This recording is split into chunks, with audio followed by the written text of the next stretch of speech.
Hi friends, అందరు ఎలా ఉన్నారు? ఈరోజు అయితే మా హోమ్ టూర్ చేయబోతున్నాం. హోమ్ టూర్ అంటే ఏంటంటే చాలామంది కామెంట్ పెట్టారు, అన్న మీ ఇల్లు ఎలా ఉంటుందో ఒకసారి హోమ్ టూర్ చేయండి అని చెప్పి. ఈరోజు అయితే స్టార్ట్ చేస్తున్నాం. ఫస్ట్ అయితే దేవుడి రూమ్ నుంచి స్టార్ట్ చేస్తున్నాం. లక్ష్మి, దేవుడి రూమ్ ఎక్కడ చూపించి. ఇది అదే నా దేవుడి రూమ్. ఇదైతే మా దేవుడి గది. నెక్స్ట్ కిచెనా? ఇవన్నీ సామాన్లేనా? నాకు అన్ని సామాన్లు ఉండాలి. అవునా? మంచిగా నీట్గా పెట్టుకొని అన్నీ. నెక్స్ట్ ఏంటి?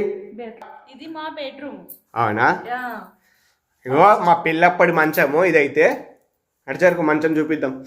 ఈ బీరువా కూడా మా పిల్లప్పటిదే. ఇప్పుడు కొత్త అయితే ఏం లేవు, వీళ్ళ అమ్మ వాళ్ళ ఇంటి దగ్గర నుంచి తెచ్చినాయి. అవేనా? అంటే అప్పుడు పెట్టిన బీరువా అది. అప్పుడు అంటే నువ్వు ఒక 50 సంవత్సరాలు అయిందే ఏంది? అది సెకండ్ హ్యాండ్ లాగా ఉంది. Okay okay. డెక్స్ కూడా, డెక్స్ అందులో బట్టలు ఉంటాయి మా అయితే సెల్ఫ్లల్లా. డెక్స్ అది అంతే. ఇంకా ఇంకొక రూమ్ ఉంది, బెడ్రూమ్. ఇది రెండో బెడ్రూమా? ఇది అయితే మొత్తం ఖాళీయే. మాకు అదొక్క రూమే సరిపోతుంది. ఇదైతే మొత్తం ఎవరైనా చుట్టాలకి ఇట్లా వస్తే పడుకోవడానికి ఉంటుంది. అట్లనే ఇంకో ఇంపార్టెంట్ జాగి అని చెప్పు మనది ప్లేస్ హాలా. మనము ఇక్కడనే కదా వీడియో పెట్టుకొని చేసేది. రైట్. ఈ ప్లేస్ మా ఇంపార్టెంట్ ప్లేస్. ఏంటంటే మా వీడియోస్ అన్నీ ఇక్కడ నుంచి నడుస్తాయి. ఒకసారి ఫోన్ పెట్టి చూపించి ఎట్లా చేస్తాము? అంతేనా? దగ్గర అంతేనా? అంతే. అక్కడ పెట్టి వీడియోలు చేస్తా. ఓకే. మొత్తం హాలా? ఇదైతే సెల్ఫ్లో. ఈ డిజైన్ సెల్ఫ్లు అంటే ఇక సామాన్లు అన్నీ అట్లనే ఉంటాయి చంద్రవందనగా. టీవీ, ఒక చిన్న టీవీ. ఓకే, మొత్తానికైతే హోమ్ టూర్ అయిపోతుంది.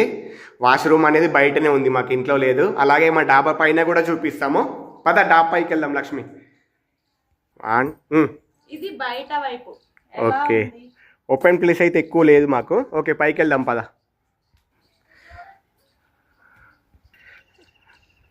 ఇదైతే స్లాబ్ కదా, ఇక స్లాబ్ వాటర్ ట్యాంక్ అది అక్కడ ఉంది మాది. ఇదంతా మన ఊరు అంట. ఇగో కొంచెం హైట్ మీద ఉంటుంది కాబట్టి మా ఇల్లు పైకి ఎక్కితే అన్నీ కనిపిస్తాయి. ఇక్కడ అంతా లంబడి వాళ్ళు ఉంటారు, మా ఫ్రెండ్స్ అంతా.